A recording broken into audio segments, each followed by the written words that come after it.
I Am Your Beast is a hyper-aggressive, score-based first-person shooter focusing on mobility, chaining together different ways of taking out your assailants, and completing small missions as fast as possible. Every once in a while, you see a clip of a game somewhere online, and you just know instantly that you're gonna love the game. That's what happened to me here. It's a game that requires you to not only learn a particular level and all that it encompasses, but to truly master it for the best score possible. Don't like how you performed? Replay the level. Learn it, live it, love it. This game tickles a part of your brain that not many games these days do. That desire and hyper-fixation on trying to play a particular level perfectly so you can feel the neurons activate as you see your score get totaled up and receive that glorious S ranking. This game, in layman's terms, is sick, and I can't tell a lie, for lack of a better term, Harding goes hard. We play as Alphonse Harding, an agent of the COI company who has basically gone AWOL and is hell-bent on exacting revenge for what they have turned him into. For a simple game that focuses on earning score in small levels, there's a surprising amount of lore in this game. In between the levels, you get plenty of conversations with Harding and some of the other characters that at first feels kinda out of place and awkward, but very quickly you become invested in his plight, his perspective, and you want to see Harding take what he is owed. You learn who Harding is and the motivations behind why everyone does what they do. It's also all incredibly well voice acted, especially Harding. He has this smooth and sultry voice that can almost come across, dare I say, sexual sometimes, depending on his tone or inflection. Confirm access. Comms code 8, Hotel Alpha. I told you that we don't need to use a code. What do you think you're doing here, son? I'm not taking the job. You're setting a dangerous precedent, Harding. There are consequences for your actions. Oh, I know. Every time I wake up in a cold sweat remembering some poor kid's face torn in half by a gun you made me fire. I know. Leave me alone, Birkin.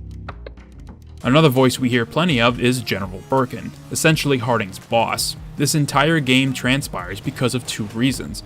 The first, Harding declining his potentially final job under the COI, even though it sounds like that whole final job thing has happened more than once. And two, because he realized what the company has done to him and how the agents under the same umbrella are treating his new home, the forest. So, until Birkin leaves Harding alone, he will stop at nothing from slaughtering every single agent that gets sent his way, to not only protect him, but also the forest.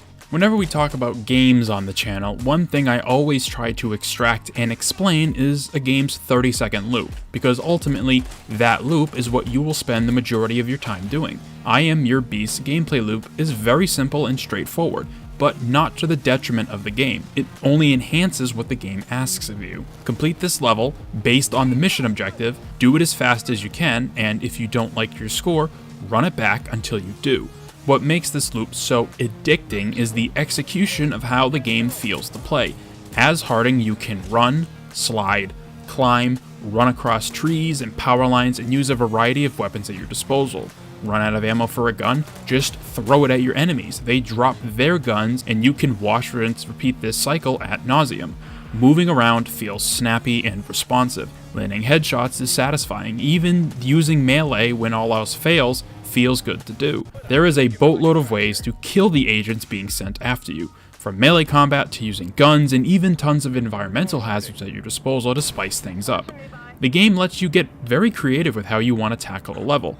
At the start, you're usually given some kind of a vantage point to scout out the area and to conjure up your plan of attack. Whether you need to just eliminate all the enemies, destroy some laptops, or whatever else the level asks of you, how players will approach combat will vary from person to person. And even from each attempt you try at the same level, you will quickly adjust and adapt, learning which path is the fastest, which saves the most time, whilst allowing you to deal the most damage possible for a high score. And when you finally do get into a groove, you will feel a visceral level of enjoyment and satisfaction from the game. The feedback loop is instant and gratifying when you beat your previous record. Speaking of groove, the music in this game is absolutely phenomenal.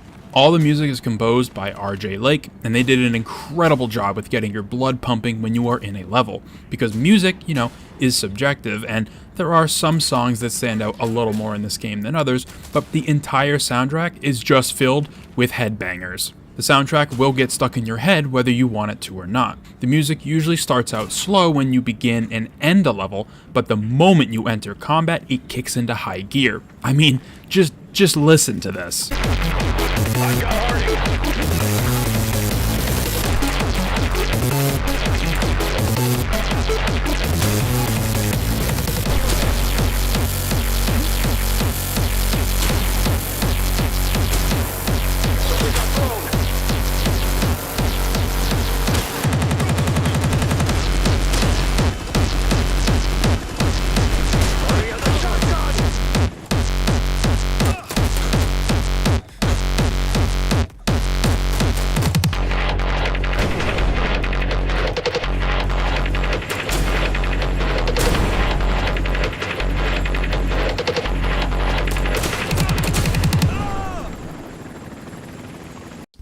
Glorifying riffs, extremely high energy and tempo, there was thoughtful consideration for how each track would feel as you run around and take out agents. I also do really love the slower bits too, in between the levels or when you hit pause. I would genuinely love to hear those parts of the song too somewhere for listening, whether it was a streaming or YouTube, but all the music's amazing. It's great. I Am Your Beast is video games personified. A very simple premise with more depth once you sink your teeth into it, a kick-ass soundtrack, and an extremely addicting and satisfying gameplay experience once you understand how the game works. This game takes me back to a simpler time, where games didn't need 5 to 7 years of development, hundreds of millions of dollars to be created, only to be released to a paltry 6 out of 10. You won't play this game forever, although there's definitely an argument that you could, but the time you spend in this game will be rewarding, engaging, and time will fly past you. To make a rather wild comparison, this game feels like a combination of Marble Blast Ultra from the Xbox 360 arcade game days and Super Hot. Smaller games with simple premises but have insanely addictive loops and are generally regarded as fantastic games. I Am Your Beast is a beautiful trip down memory lane, taking myself back to when games were just a breath of fresh air. I am constantly being impressed by the indie and smaller development communities when it comes to making games in 2025. They have a vision and are going to see it through without any interference from executive suits or investors. I am glad this game exists. It's fun as hell and something I will look back at fondly and reinstall when I want to turn my brain off, run around, and get revenge for Harding. I Am Your Beast is a truly awesome game. It checks every box needed for an easy recommendation. Again, you're not going to put 30 hours into it most likely, but the time you do invest will be well worth it and worth the $20 asking price. I had such a blast playing through this game, both figuratively because it's amazing, but also literally because I blew up a lot of agents with red barrels, but either way, if you're a fan of smaller games with a very clear and focused goal that is executed to the highest caliber possible, just buy I Am Your Beast. Do it for yourself as well as for Harding. Thank you very much for taking the time out of your day to watch this video. Let me know down in the comment section below your thoughts on I Am Your Beast if you've played it, other smaller games you'd like to see me play, and be sure to subscribe for more videos about absolute gems of gameplay experiences that everyone should have at least once. I hope to see you in future ones.